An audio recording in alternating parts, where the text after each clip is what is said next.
Welcome occultists to a new video. These stories may be triggering or graphic for some due to the subject matter. If you are new to the channel, make sure to like and subscribe for more content. Let's begin.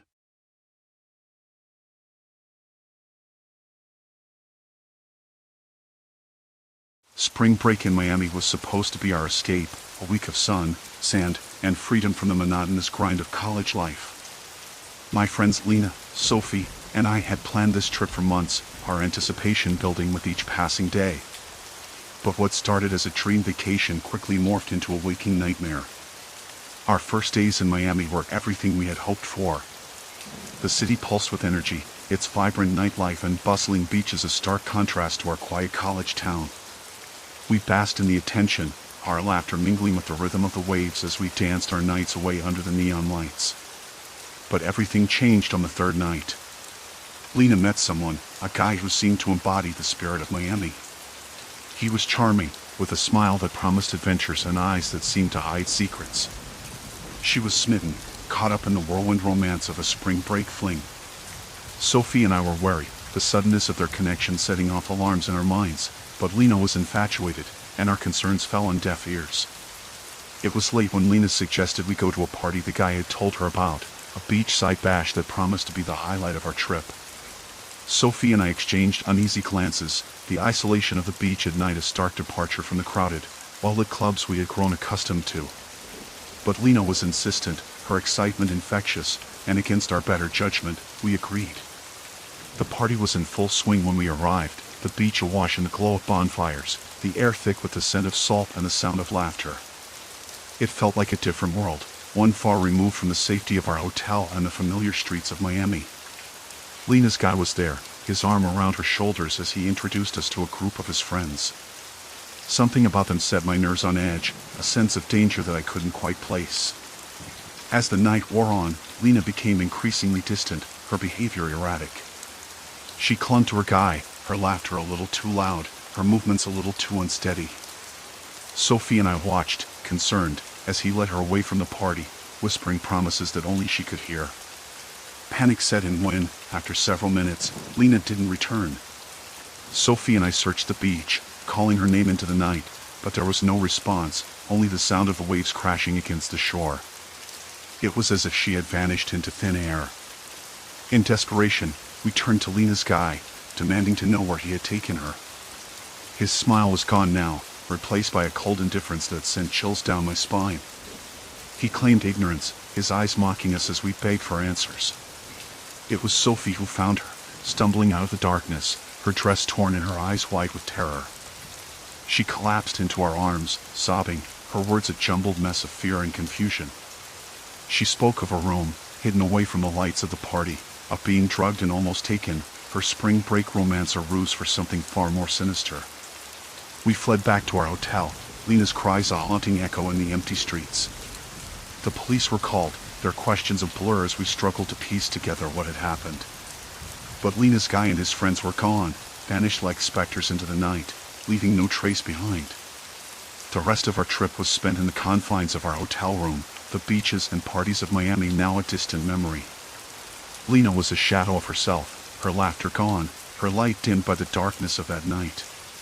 Spring break was supposed to be our adventure, a story to tell with smiles and laughter in the years to come. But instead, it became a tale of survival, a reminder of the predators that lurk in the shadows, waiting for their moment to strike. We returned home, but the horror of what happened in Miami followed us, a constant shadow that whispered of dangers hidden in plain sight. Our friendship remained, a bond forged in the darkest of moments, but the innocence of our youth was lost, a casualty of a spring break that turned into a nightmare. Miami, with its sun-kissed beaches and vibrant nightlife, will always be a place of contrast for me, a city of light and darkness, where the dream of a perfect spring break was shattered by the reality of a world that can be as terrifying as it is beautiful.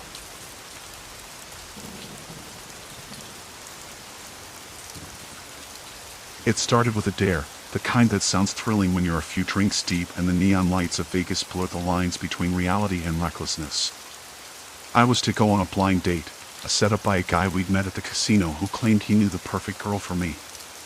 Laughing off my friend's teasing, I agreed. After all, what was the worst that could happen? We agreed to meet at a bar off the strip, a place that seemed charmingly divey in a city known for its opulence. She was already there when I arrived, a silhouette against the dimly lit backdrop of the bar. Rebecca, she introduced herself with a smile that seemed genuine, a rarity in a city often accused of being superficial. The night started pleasantly enough, with easy conversation and a few shared laughs. But as time wore on, a sense of unease began to settle over me. Rebecca's questions grew increasingly personal, probing into details of my life that felt invasive under the guise of getting to know each other. I excused myself to go to the restroom, a momentary escape from the growing discomfort. Returning, I found my phone and wallet were missing from where I'd left them at the bar. Panic surged through me, the loss of my belongings suddenly making me feel vulnerable in a city of strangers. Looking for these? Rebecca's voice cut through the haze of my panic, her hand extended, my belongings clasped tightly in her grip. Relief washed over me, quickly replaced by confusion. How did she? Before I could question her, a group of men approached us, their intentions clear in their menacing stares and the way they positioned themselves, blocking any path to the exit. The realization hit me like a punch to the gut. This wasn't a date, it was a setup. I tried to play it cool, to negotiate my way out, but the situation escalated quickly. Words turned to shoves to punches. The world spun as I was overwhelmed, their laughter a cruel soundtrack to the assault. When they were done, they left me there, bruised and battered on the floor of the bar, Rebecca and my belongings gone. The next few hours were a blur of pain and humiliation. I stumbled out of the bar, disoriented, trying to piece together what had just happened. The neon lights of Vegas, once inviting, now seemed mocking, a reminder of how quickly fortune could turn in this city. I managed to make my way back to the hotel, where my friends were shocked at my appearance. I told them what happened, the story pouring out in between winces of pain. We reported the incident to the police, but in a city that sees its fair share of crime, a tourist getting jumped on a bad date wasn't exactly top priority. The rest of spring break passed in a haze. I was physically present, but my mind was trapped in that bar, replaying the events over and over, trying to find a moment where I could have changed the outcome.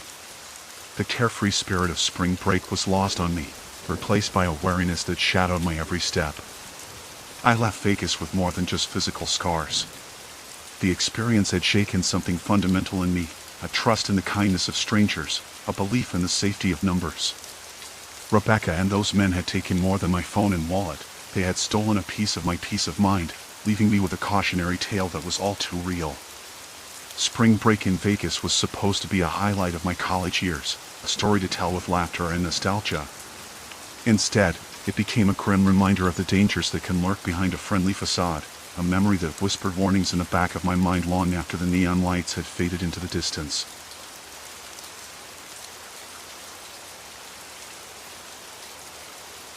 Spring break in our sleepy coastal town marked the beginning of chaos, streets brimming with college students eager to shed the constraints of their academic lives.